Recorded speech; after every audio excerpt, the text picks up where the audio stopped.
गुरुज्योते नमस्तुते। नीलाद्रौ शङ्खमध्ये शतदलकमले रत्नसिंहासनस्थं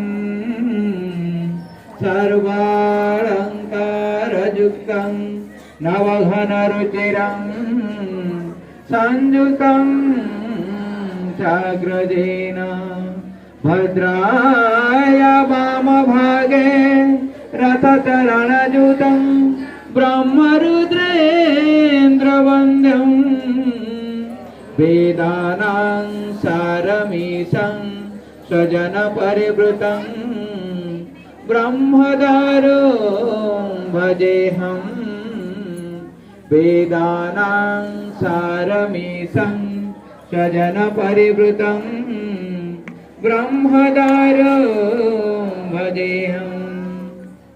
श्री गणेश स्तुति। वक्रतुंड महाकाय सूर्यकोटि समप्रभ निर्विघ्नं कुरु मे देव सर्वकार्येषु सर्वदा। सरस्वती वंदना।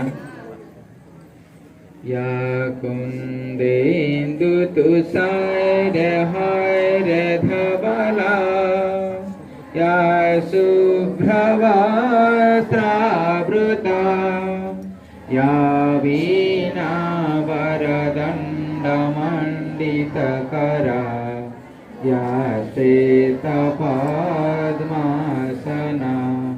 या ब्रह्मच्युता।